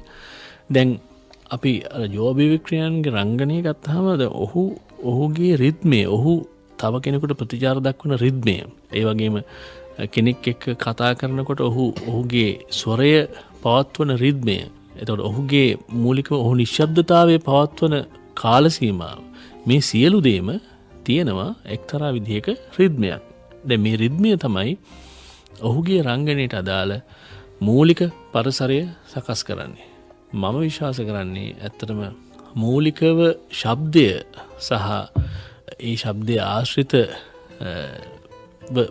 ගැවසෙන වචන කියන ඒ දෙකම ඒ කාරණා දෙකම ඉතා පැහැදිලිව මේ රංගනය සඳහා සහ විශේෂයෙන්ම අපි එදිනෙදා ජීවිතයේදී මේ අපි ගත කරන සමාජයේදී ඒ සඳහා ලොකු බලපෑමක් ඇති කරනවා. දැන් අපි ගත්තොත් අපි අහලා තියෙන මේ ජාතක කතාවක අර ගිරව් දෙන්නෙක්ගේ කතාව ගත්ත උදාහරණයක් විදිහට නරක මේ වැද්දන්ගේ පැත්තට වැටිච්ච ගිරව සහ ඒ වගේම ආරාමයකට වැටිච්ච ගිර වගේ කතා බහේ තමයි වෙනස තියෙන්නේ. එතකොට ඒ මූලිකව මනසට අපිට දැන් මනසේ තියෙනවා ප්‍රතිනාද මතකය කියලා කියන්නේ මනසේ එකොයික් මෙමරි කියලා කියන්නේ අපි ශබ්දයේ සම්බන්ධව දේවල් තැම්පත් වෙන මේ එකොයික් මෙමරි එකේ ප්‍රතිනාද මතකය. ප්‍රතිනාද මතකයෙන් තමයි අපිට දේවල් ආවර්ජනය කරන්නේ අපි ඒ කියන්නේ සහ මේ මොහොතත් එක්ක සම්බන්ධ කරලා ඒවා අපිට යම් තොරතුරු ඒ කියන්නේ ඒ ශාබ්දික වස්තුන් සම්බන්ධ තොරතුරු මතක් කරන්න ප්‍රතිනාද මතකයෙන්. එතකොට අපිට වැරදි දේවල් ඇහිලා තියෙනවා නම් අපිට අපේ ප්‍රතිනාද මතකයේ නිරන්තරව තියෙන අපිට වැරදි මතකයන්. දැන් උදාහරණයක් විදිහට ලංකාවේ අවශ්‍රුති ගායනය වැඩි වුණාම මිනිස්සුන්ට ශ්‍රුතියට ගායනා කරන්නේ මොකද්ද කියන එක හොයාගන්න බෑ. මොකද ඇහිලා තියෙන්නේ අවශ්‍රුති ගායනයන්නේ. හරි. දැන් එතකොට ඒ කියන්නේ දැන් අපි කිව්වොත් අහවල් ගායකයා ගායනා කරන්නේ අවශ්‍රුතියකට කියලා සමහරලාට බරපතල ප්‍රශ්නයක් වෙන්න පුළුවන්. මොකද හේතුව අපි අහලම තියෙන ඒ වගේ ගායනා. එතකොට දැන් මම කියන්නේ මේක තමයි මේ මූලිකම කාරණේ. මොකද ලංකාවේ අපිට ඇහෙන දේවල් වල වැදගත්කම තියෙන්නේ මෙතනදී. ඇහෙන දේවල් හොඳ දේවල් ඇහුනොත් විතරයි අපිට හොඳ කියන එක බොහොම සාපේක්ෂයි. මම කියන්නේ හොඳ කියන එක ඇවිල්ලා අපිට දැන් ඒකේ තර්කයක් එන්න පුළුවන්. ඒ කියන්නේ ඒ තර්කයේ ගොඩනගින්නෙත් ඒ හරහම තමයි. ඒ කියන්නේ දැන් අවශ්‍යතිය කියන එක නෑ. ඒකත් යම් ගායනයක් කියලා කෙනෙක් තර්ක කරන්න පුළුවන්. නමුත් අපි ගත්තොත් මේ උදාහරණ විදිහට මම දක්වන්න කැමති නැහැ. ඒ කියන්නේ වර්තමාන සමාජයේ සමහර ගායක ගායිකාවන්ගේ ගායනා තාම ජනප්‍රිය වෙලා තියෙනවා. ජනප්‍රිය වෙන්න හේතුව වෙන්නේ මේ අපේ සංගීත අධ්‍යාපනය ඇතුලේ. අපි උදාහරණයක් විදිහට ඉතිහාසයටම ගියොත් ලයනල් ලෙදර්සිංහන්ගෙන් පටන් ගත්තු ඒ ආරම්භය, ඒ කියන්නේ හෙවුඩ් කලායතනයේ ආරම්භය ඉන්දියාවේ සංගීතය ලංකාවේ ස්ථාපිත වෙන්න ප්‍රධාන නිජබිමක් වෙනවනේ. ඒතර ඒ හරහා තමයි ලංකාවේ සංගීතය සම්බන්ධව ඉතා විශාල පිරිසක් බිහි වෙන්නේ. කියන මගේ පියා ඇතුළු මේ සෑහෙන පිරිසක් සංගීතය හදාරන්නේ මේ ඉන්දියානු සංගීත පරිසරයේ ඉඳගෙන. ඒතකොට දැන් ලංකාවේ සංගීතය ශාස්ත්‍රයේ දියුණු වෙන්නේ මේ ඉන්දියානු සංගීතය කියන මේ මූලික පදනම ඇතුලේ. ඒ අඩිතාලම ඇතුලේ. මේක හොඳට සහ නරකට දෙකටම ලංකාවේ බලපාලා තියෙනවා කියලා මම විශ්වාස කරනවා. දැන් මේ බලපෑම ඇතුලේ තමයි ලංකාවේ එදිනෙදා සාමාන්‍ය මගතොටේ ඉන්න මිනිස්සෙකුට වුණත් තමන් ඇහෙන දේවල් සම්බන්ධව තමන්ට කිසියම් විදිහක නියමිත මේ කියන්නේ රසවින්දනයක් සහිත දේවල් ඇහෙනවද නැද්ද කියන ඒ තීරණය ගන්න පුළුවන් සංගීත අධ්‍යාපනයක් පාසල් හරහා ස්ථාපිත නොවුනේ. මොකද හේතුව දැන් ඉන්දියානු සංගීතය කියලා කියන්නේ කිසියම් සම්භාව්‍ය සංගීත සම්ප්‍රදායක්. දැන් අර සාමාන්‍ය ප්‍රේක්ෂකෙක් සාමාන්‍ය ශ්‍රාවකයෙකුට ඔහු වර්ධනය කරගන්න ඔහුට සංගීත රසයේ වර්ධනය වන අධ්‍යාපන ක්‍රමයක් ලංකාවේ නැති හින්දා අර වගේ කෙනෙක් සාමාන්‍යයෙන් හොඳ ගීතයක් මොකද්ද, හොඳ රසවින්දනයේ සහිත ගායනයක් මොකද්ද, ඒ වගේ දේවල් සම්බන්ධව ඔවුන්ට තියෙන අවබෝධය තාම අල්පයි. ඉතින් මම හිතනවා මේක ලංකාවේ සංගීත ශාස්ත්‍රයේ උදාහරණ ගත්ත එක තාම පැහැදිලිව අපිට පෙන්වන්න පුළුවන් මේ උදාහරණත් එක්ක තියෙන හින්දා. ඉතින් ඒ විශේෂම ශබ්දය කියන කාරණේක සම්බන්ධ වෙන්නේ මෙන්න මෙතනදී. ඒ කියන්නේ මූලිකව ශබ්දයේ මනෝවිශ්ලේෂණාත්මකව ශබ්දයේ සම්බන්ධව බොහොම ගැඹුරින් දකින මේ බොහෝ දෙනෙක් බොහෝ න්‍යායවාදීන් කියන්නේ මේ අපිට ඇහෙන දේ ඊටම වැදගත්. ඇහෙන දේවල් වලින් මිනිසුන්ගේ චර්යාවන් සම්බන්ධව ඊටා විශාල බලපෑමක් කරනවා. ඒ බලපෑම සංගීතයටත් අදාළයි, සාමාන්‍ය එදිනෙදා සමාජයටත් අදාළයි, නිර්මාණ වලටත් අදාළයි. එතකොට මේ ඇහෙන දේවල් සම්බන්ධව අපි විශේෂයෙන් සැලකිලිමත් විය යුතුයි. මම හිතනවා මේ ශබ්ද සැලසුම්කරණය සම්බන්ධව නිර්මාණාත්මක වගේම ශිල්පීය වශයෙන් මෙදිහත් වෙන බොහෝ දෙනෙක් මේ කාරණේ සම්බන්ධව නැවත හිතන්න ඕනේ. මොකද අපිට ඇහෙන දේවල් සම්බන්ධව අපි කොයිතරම් සවිඥානිකද, ඒ වගේම ඇහෙන දේවල් සම්බන්ධව ඒ ඇහෙන දේවල් වල තිබෙන මූලික හැඩතල සම්බන්ධව අපි කොයිතරම් සවිඥානිකද, ඒවා නැවත අපිට අපේ නිර්මාණ ඇතුලේ පිහිටවන්න පුළුවන් වෙන්නේ අපි ඒවා සම්බන්ධව තිබෙන සවිඥානිකත්වය මතමයි. ශනිදා කරලිය. හොඳයි, අද අපි තරුපති මුණසිංහ සමග මේ කතා කරමින් ඉන්නේ.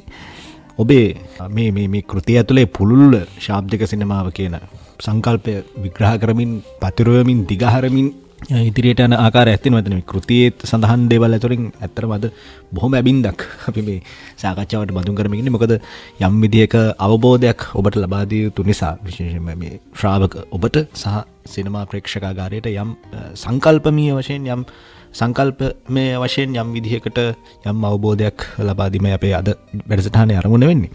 ලංකාවේ කොයිතරම් දුරට මේ ශාබ්දික තත්වයන් සිනමාව ඇතුලේ භාවිත කරනවද? අපි යම් විදිහකින් උදාහරණයක් හැටියට ඔබට දක්වන්න පුළුවන් මෙන්න මේ නිර්මාණ යම් විදිහකින් මේ ශාබ්දික සිනමාව කියන සංකල්පය ඇතුලේ නිදර්ශන විදිහට පෙන්වන්න පුළුවන්. එතකොට ඒ වගේ ඒ සිනමාව ඇතුලේ මොන වගේ තැන්ද අපට මේ බලපාන්නේ නැත්නම් අපිට හඳුන ගන්න පුළුවන්. ඊට කලින් මේ සංඥාර්ථ වේදයයි ශාබ්දික සිනමාව අතර මොකක් හරි සම්බන්ධයක් තියෙනවද? මෙහෙමයි. දැන් රෝලන් බාත්ස් ගේ ඒ පැහැදිලි කිරීම හරහාම දැන් මම ඒක ගොඩාක් කතා කරන්න ගියේ නැද්ද? මොකද මූලිකව දැන් සංඥාර්ථ වේදය ගැන නෙමෙයි අපි කතා කරන්නේ. ශබ්ද සම්බන්ධව හින්දා. නමුත් ශබ්දයේ ඇතුලේ තිබෙන මූලික සංඥාර්ථයන් ඒ මූලික හැඩතල සම්බන්ධව අපි කොයි විදිහට සවිඥානික වෙන්න ඕනේ කියන එක තමයි මම මූලිකව මෙතනදී මතු කරන්න උත්සාහ කරන්නේ. ඒ කියන්නේ මම සංඥාර්ථවේදී සම්බන්ධ විශේෂ දැනුමක් තියෙන කෙනෙක් නෙමෙයි. මගේ විෂය ශබ්දයට අදාළව. ඉතින් නමුත් මම දකිනවා සංඥාර්ථවේදී ඇතුලේ කතා කරන මේ රෝලන් බාස්ගේ මේ කියවීම ඔහු ඉතා පැහැදිලිව මතු කරන්නේ මේ ශබ්දය සම්බන්ධව තියෙන මේ ශබ්දයේ තිබෙන මේ මූලික ගතික ස්වභාවයන් කොයිතරම් දුරට මේ ශ්‍රාවකයෙකුට නැත්තම් රංගනයේ නියැලෙන කෙනෙකුට කොයිතරම් දුරට බලපාන පුළුවන්ද? ඒ වගේම එහි තිබෙන මූලික බලපෑම කියන්නේ යම් කිසි විදිහකට රංගනයේ නියැලෙන කෙනෙකුගේ නැත්තම් සාමාන්‍ය ජීවිතයේදී වෙනසක් ඇති කරන්න සමත් වෙනවද කියන මූලික කාරණාත් එක්ක. ඉතින් සංඥාර්ථවේදයේ කියන එකට වඩා මම දකින්න මොකද විශේෂයෙන්ම ලකාන් වගේ කෙනෙක්ගේ කියවීම ලකාන් ඊටාම ගැඹුරින් මේ ශබ්දය සම්බන්ධව කතා කරනවා. දැන් මිෂෙල් චියෝන් ඊටාම පැහැදිලිව ලකාන්ගේ කියවීම එක්ක ඊටාම ශබ්දය සම්බන්ධ වෙනත් ගැඹුරු කියවීමක් මතු කරන්න උත්සාහ ගන්නවා. නමුත් මම දකිනවා මේ ශබ්දය සම්බන්ධව මේ ග්‍රන්ථයේ මම කොටස් දෙකකට බෙදනවා. මේ දැන් න්‍යාය විශේෂම දැන් ශබ්දය න්‍යායාත්මකව කොහොමද අපි හඳුනගන්නේ, ඒ වගේම ශබ්දය භාවිතය පැත්තෙන් ශබ්ද සැලසුම් කරන ශිල්පීන් කොහොමද නිර්මාණාත්මකව භාවිතා කරලා තින්නේ, ඒ නිර්මාණාත්මක භාවිතයන් ඇතුලේ කොහොමද අර න්‍යායාත්මක භාවිතයන් අපිට දකින්න පුළුවන් කියන කාරණේ. දැන් මම දැන් මෙතනදී එක චැප්ටර් එකක කියන්නේ එක පරිච්ඡේදයක මම කතා කරනවා මේ තර්කෝස්කි නම් නිර්මාණකරුවගේ නිර්මාණයේදී ශබ්දය එක ජවනිකාවක. තර්කෝස්කිගේ නොස්ටෙල්ජියා කියන චිත්‍රපටයේ අවසන් ජවනිකාවේ ඩොමිනික් කියන චරිතය ගිනි තියාගන්න දර්ශනයක් තියෙනවා. දැන් මිෂෙල් චියෝන්ගේ තියෙනවා එක න්‍යායක් බලහත්කාර ෆෝස්ට් මැරේජ් බලහත්කාර විවාහය කියලා අපි සිංහලෙන් කියන තියෙන්නේ. දැන් බලහත්කාර විවාහය සහ තවත් ඔහුගේ න්‍යායක් තමයි මාස්කින් මෙතඩ්. ඒ කියන්නේ කිසියම් විදිහකට ශබ්දය භාවිතා කරලා ඒ ජවනිකාවේ තිබෙන අනිකුත් ශබ්ද වසා දැමීමක් කරනවා. ඒ වසා දැමීමක් කරහා අපි එක් අවස්ථාවක් ශාබ්දිකව මිනිසුන්ට පෙන්වන්න යම් කිසි විදිහකට උත්සාහ ගන්න ක්‍රියාවලියක්. ඒ කියන්නේ අපි කියමු අපි ඇහෙන්න සලස්වන්නේ එක ශබ්දයක් පමණයි. ඒක තමයි මාස්කින් මෙතඩ් කියලා මිෂෙල් චියෝන් කියන්නේ. ඒතර මාස්කින් මෙතඩ් සහ මේ ෆෝස් මැරේජ් කියන මූලික ශබ්ද න්‍යායයන් නොස්ටැල්ජියා චිත්‍රපටයේ අවසන් ජවනිකාවේ ඩොමිනික් කියන චරිතය ඔහු ගිනි තියාගන්න කොටසේදී තා අපූර්ව අන්දමින් මේ භාවිතා කරන අන්දම. ඒ කියන්නේ දැන් එතනදී තර්කෝස්කි තා පැහැදිලිව සංගීත නිර්මාණකරුවන් දෙන්නෙක්ගේ නිර්මාණ දෙකක් එකට මුසු කරනවා ඒ ඩොමිනික් ගිනි තියාගන්න මොහොතේදී. එතකොට ෆෝස් මැරේජ් කියන බලහත්කාරයෙන් ඒ සංගීත නිර්මාණ දෙක එකට මුසු කරනවා. හැබැයි ශ්‍රාවකයාට දැනෙන්නේ නැහැ ඒ මුසු කිරීම කොයිතරම් සූක්ෂමව කරනවද කියන එක. ඒ කියන්නේ ඊටා පැහැදිලිව ශබ්දය පාවිච්චි කරලා කරන්න පුළුවන් ඊටාම ගැඹුරු භාවිතාවන් තිබෙනවා කියන එක තමයි මෙතනදී මේ තර්කෝස්කි කියන්නේ. තර්කෝස්කිගේ විශේෂයෙන්ම තර්කෝස්කි බාක් වගේ නිර්මාණකරුවෙක් ගැන ඊටා පැහැදිලිව අගය කරනවා. ඔහු සංගීත ශ්‍රවණය කරන අධ්‍යක්ෂකවරුන්ගේ මං හිතන්නේ ඊටාම ඉදිරියෙන් ඉන්න හිටපු අධ්‍යක්ෂකවරයෙක්. කියන්නේ ඔහු ශබ්දය සම්බන්ධව දැන් ඒ අවසාන ජවනිකාවේදී ඔහු ශබ්දය පාවිච්චි කරන විදිහ, ඒ කියන්නේ මේ මිෂෙල් චියෝන්ගේ මේ න්‍යායන් එක්ක ගලප්වන විදිහ ඇත්තටම අපි කල්පනා කරොත් සාමාන්‍ය අපේ චිත්‍රපටයකදී ශබ්දයේ එවැනි ආකාරයෙන් භාවිතා කරන්න අපි ගොඩක් වෙලාට පෙළඹෙන්නේ නැහැ. මොකද අපි ශබ්දය හදන්නේ මේ පවතින මේ අපි දකින රූපරාමය ඇතුළේ තියෙන නළුවගේ භාෂාව ඩයලොග් එක්ක දෙබස් එක්ක පමණක් ඒ ජවනිකාව ගලාගෙන යවන්න. නමුත් මේ ඊට වඩා ඒ දෙබසට අමතරව දෙබසට පරිබාහිරව ඒ නළුවගේ අවට තිබෙන ශබ්දත් එක්ක කොයි විදිහේ නිර්මාණාත්මක භාවිතාවකට යන්න පුළුවන්ද කියන එක තමයි මේ මෙතනදී මිෂෙල් චියෝන්ගේ මේ න්‍යාය හරහා තර්කෝස්කි මතු කරන්න උත්සාහ කරන්නේ. දැන් තර්කෝස්කි මේ මාස්කින් මෙතඩ් එක නැත්තම් ෆෝස් මැරේජ් කියන න්‍යාය පාවිච්චි කරයි කියන එක නෙමෙයි ලිපියේදී සඳහන් කරන්නේ මේ ඒ න්‍යායන් දෙක භාවිතා කරලා ඔහුගේ මේ භාවිතය දැකීමයි මෙතනදී මේ කෘතියේදී මම පෙන්වන්න උත්සාහ කරන්නේ. මේක මේ පරිවර්තනයක්. ඒ කියන්නේ පරිවර්තනය කරන්නේ ජෝසෙෆ් ටොරොලෝ කියන ඔහු තමයි මේ මූලික කෘතිය රචනා කරන්නේ. ඉතින් මම හිතනවා මේ සාමාන්‍යයෙන් ශබ්දය සම්බන්ධව අපි මේ තරම් ගැඹුරින් අපි දකින්න උත්සාහ කරන්නේ නැහැ අපේ සිනමාව ඇතුලේ. නමුත් මම හිතනවා ගැඹුරින් දකින්න උත්සාහ කරනවා කියන එකේ මූලික අර්ථය තමයි ශබ්දය කියන එක හැම වෙලාවම රූපකාත්මකයි. සවුන්ඩ් කියන්නේ මෙටෆොරිකල් ඔබ්ජෙක්ට් එකක්.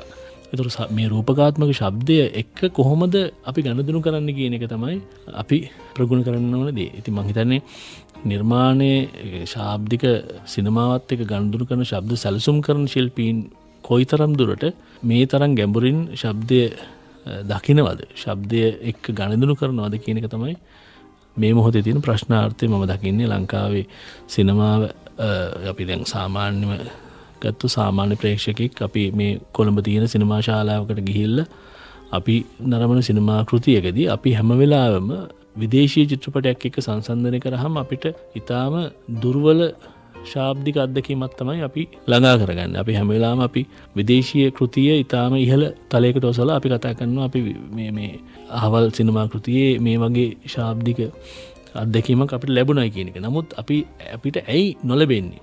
අපිට ඇයි නොලැබෙන්නේ? නොලැබීමට හේතු වෙන කාරණාව මම හිතන්නේ පැහැදිලිව අපි අපේ මේ කියවීම නැතිකමයි. අපේ මේ සිතීම නැතිකම. ඉතින් මේ සිතීම ඇත්තටම ටිකක් කියන්නේ අපේ කලාපේ මම දකින ප්‍රශ්නයක් තමයි අපි ගොඩක් න්‍යාය ගැන කතා කරන න්‍යායවාදීන් වෙනම ඉන්නවා, නිර්මාණකරුවන් වෙනම ඉන්නවා.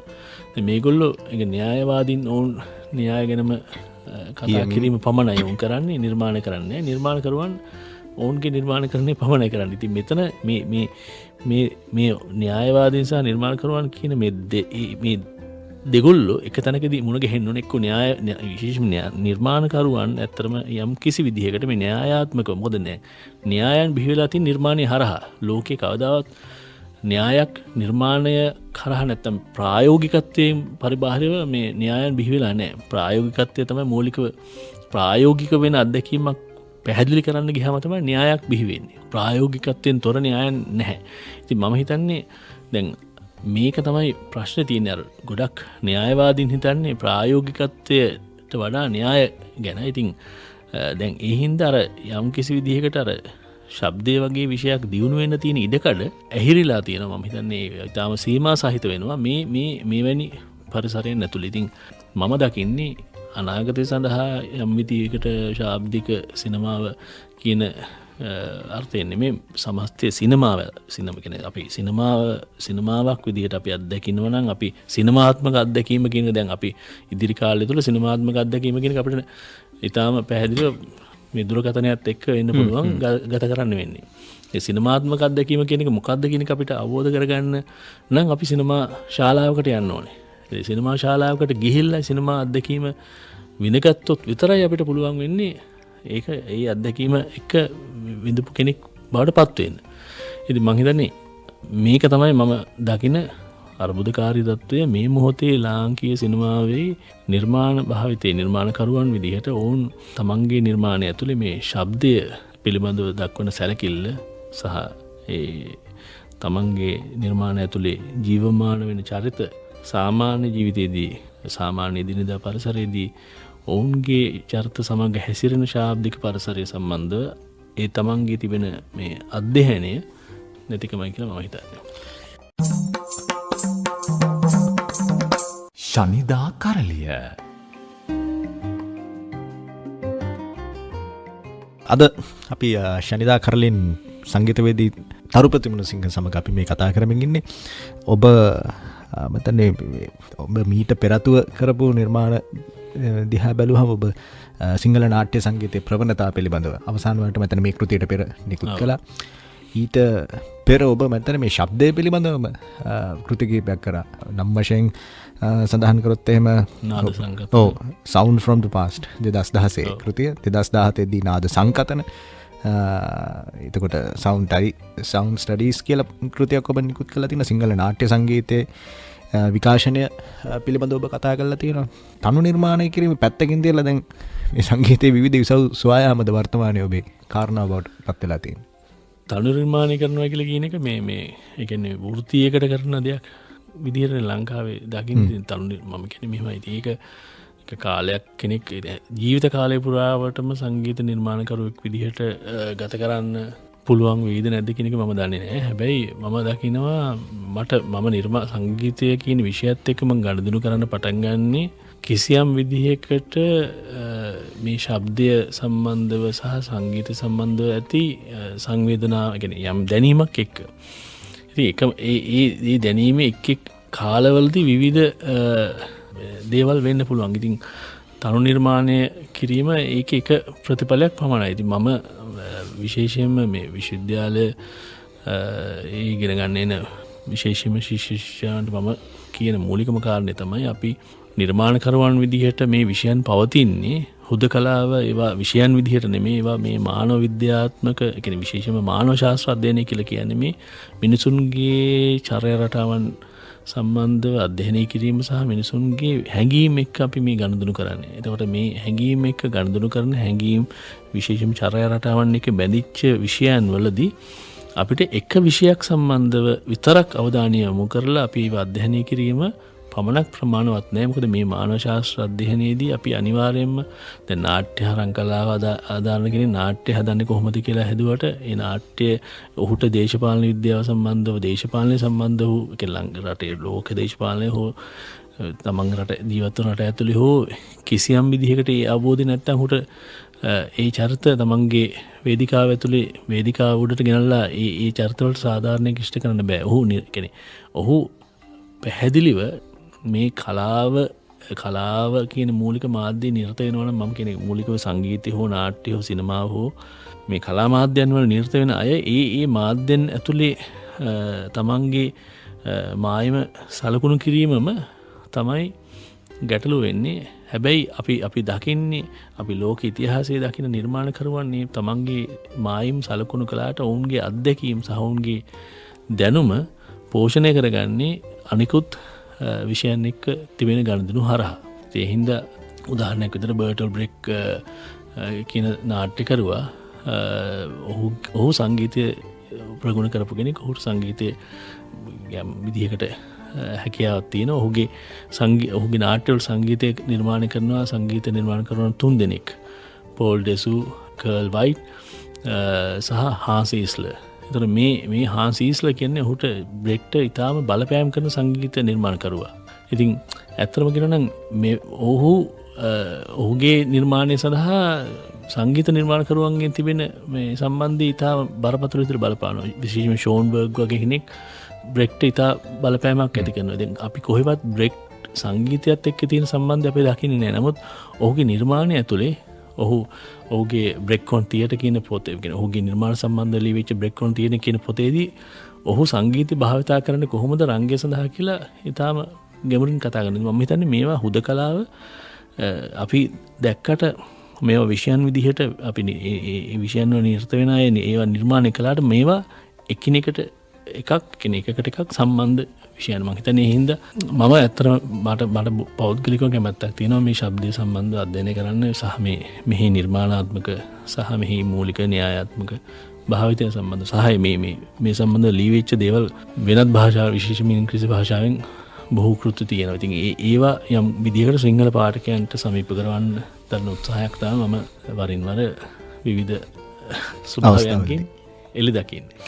ඔව්ද මේ අපි අතර මේ කැඳවෙන් මෙතරම් ඉක්මනට කැඳවා ගන්නට තේතුනේ පහුගිය සතියේ හරියටම සතියකට පමණ පෙරතුව මේ පසුගිය සතියේ අපේ ආරාධිතයා බවට පත් වුණේ මහාචාර්ය ආර්යරත්න ඇතුගලයන්. එතුමන්ගේ නිර්මාණවල සංගීත පසුබිම පිළිබඳව ඔබෙන් විමසන්නට ඇමතුවට පස්සේ තමයි මම දන්නේ ඔබ මේ බොහොම නොබෝ දිනකදී ලංකාවෙන් යලිත් වරක් නික්ම යන්නට උත්සාහ කරනවා කියලා. යම් හැදෑරීම් කටයුත්තක් සඳහාද නැත්නම් කොච්චර කාලයකට දැන්නේ? එතකොට කොහොමද ලංකාවත් එක්ක තිබෙන ගනුදෙනුව නිර්මාණ පසුබිම? ඔව් මම හිතනවා මේ අනුෂ්ක දැන් මෙහෙමයි. ඉතින් අර නිර්මාණකරුවන් හෝ අධ්‍යයනයේ නිරත වෙන අය තමන්ගේ භූමිය ඇතුළේම ඉන්න ඕන කියලා කිසිම නියමයක් නැහැ. ලෝකේ එහෙම ඉඳලත් නැහැ. අතීතය ගත්තාම මේ හුණුවට ඒ කතාව මේ නිර්මාණය වෙන්නේ ඇමරිකාවේ. හරි එතකොට පෙන්වන්නේත් ඇමරිකාවේ ඉස්සෙල්ලම. එතකොට ඉතින් මෙහෙමයි මම කියන්නේ ඉතින් අපි ඉතින් අපේ ජීවිතය ඇතුලේ අපි විවිධ කාලවල විවිධ පරිසරයන් වල ජීවත් වෙනවා. ඉතින් ඒ ජීවත් වෙන කාලයන්හිදී අපි ලබන අත්දැකීම් අපි නිර්මාණ වලින් සහ කෘති වලින් අපි සමාජගත කරන්න උත්සාහ කරනවා. ඉතින් ඉදිරි කාලේ අපි කොහොම වෙයිද දන්නේ නැහැ. ඉතින් මගේ විශේෂයෙන් මගේ ආචාර්ය උපාධි වැඩ සඳහා මම නැවත මේ ඕස්ට්‍රේලියාව බලා යන්නේ මේ ලැබෙන මේ ඉදිරි කාලේ. ඉතින් මම පෞද්ගලිකව කැමති මගේ මම ලබන අත්දැකීම් සමාජයත් එක්ක බෙදා ගන්න. ඉතින් මම හිතන්නේ ඒක නිර්මාණ වලින් වෙන්න පුළුවන්, කෘතියකින් යම් පොතකින් නැත්නම් යම් ශාස්ත්‍රීය ලිපියකින් වෙන්න පුළුවන්. ඉතින් ඒක තමයි මගේ අනාගතේ. ඉතින් මම හිතන්නේ මූලිකව මම කැමති මේ විෂයන් සම්බන්ධව ටිකක් කියවද්දි මට ටිකක් කියන්නේ මූලිකව නිර්මාණකරුවෙක් හින්දා තමයි මට මේක දකින්න පුළුවන් වෙන්නේ. මම හිතන්නේ මොකද ලෝකයේ මේ නිර්මාණකරුවන් විදිහට ඉන්න අය විශේෂයෙන්ම දැන් ඕන් තමන්ගේ නිර්මාණවලදී මොන වගේ කාර්යභාරයක් දිෂ්ට කරන්න කියන එක ඔවුන්ට නැවත හොයා බලන්න නැවත කියවීමකට යම් කාලයක් අපි ගන්න ඕනේ. ඒ ගැනීම වැදගත් වෙන ඔහුගේ ඉදිරි නිර්මාණ සඳහා. ඉතින් මම හිතනවා ඒක තමයි වැදගත් වෙන්නේ. දිගටම නිර්මාණ කිරීමත් ටිකක් විතර වහනකයි කියලා මම දකින්නේ. ඒක දිගටම කාර්යබහුල නිර්මාණකරුවන් කියන්නේ කාර්යබහුල නිර්මාණකරුවන් ඒකාකාරී වෙනවා. ඒකාකාරී වෙන්න පුළුවන්. ඒ වගේම ඒ කාර්යබහුල නිර්මාණකරුවන් නිර්මාණකරුවන්ට සහ නිර්මාණ කරන සමාජයට හිතකර නැහැ, අහිතකරයි. නිර්මාණකරුවන් කියන අය නිරන්තරව මේ හැමදාම හැම අවුරුද්දකම නිර්මාණය කිරීම එක්තරා විදිහකට අහිතකර ස්වභාවයක් විය හැකියි. මම හිතන්නේ ඒ හින්දා සමාජයට හිතකර වීම වැදගත් වෙන්නේ. හොඳයි මන්දනේ ඔබ මීට පෙර ඕස්ට්‍රේලියාවේ ගිහිල්ලා කරපු අධ්‍යයනයන් වල ප්‍රතිඵලයක් තමයි මේ ශාබ්දික සිනමාව කියලා කෘතිය. මම දැන් මොකද ඔබ සවුන්ඩ් ඩිසයිනින් පැත්තෙන් නැත්නම් මේ ශබ්ද සැලසුම් කරන්නේ පිළිබඳව තමයි ඔබ අධ්‍යයනය කරන්නේ හිදී. මම දැන් මේ දැනුමේ ප්‍රතිඵල තමයි මේ අපි අතට නැත්නම් ලංකාවේ පාඨකයා අතට පත්වන්නේ. ඒ නිසා මේ අධ්‍යයනයන් වල ප්‍රතිඵලය අනාගතයේදී අපිට දවසක නෙලා ගන්නට අවස්ථාව ලැබේවි. ඒ නිසා මේ බොහොම ස්තුතියි යන ගමනට අපි ජය ප්‍රාර්ථනා කරනවා. නිදුක්ව නිරෝගීව අධ්‍යයන කටයුතු කරගෙන එලා එහි ලාභය පෙරලා අපිට ප්‍රදානය කරන ලෙස. මොකද ඒ ලාභයේ යම් යම් අවස්ථාවන් අපිටත් මාධ්‍යකරුවන් හැටියට අපේ පාඨක සමාජයට, රසික සමාජයට, ශ්‍රාවක සමාජයට බෙදා හදා දෙන්න පුළුවන් වෙවි. ශාබ්දික සිනමාව පිළිබඳ අපි යම් හැඳින්වීමක් නැත්නම් යම් කතාබහක් අද මේ හඳුන්වා දුන්නේ ඔබට. මේ කෘතිය ඔස්සේ ශාබ්දික සිනමාව කියන කෘතිය ඔස්සේ ඔබට මේ දේවල් තවදුරටත් පරිශීලනය කරලා පරිහරණය කරලා සහ එය අත්දැකීමේ හැකියාව තිබෙනවා. බොහොම ස්තුතියි තරුපති මුණසිංහ ඔබට අද මේ වැඩසටහනට සම්බන්ධ වුණාට. බොහොම ස්තුතියි අනුෂ්ක. එවනම් අද අපි ශනිදා කරලින් එක්ම යනවා. ලැබෙන සෙනසුරාදාවෙත් අපි යලිත් ඔබ මුණ ගැහෙනවා. ජයග්‍රාහී සත්‍යන්තයක් හැමෝටම.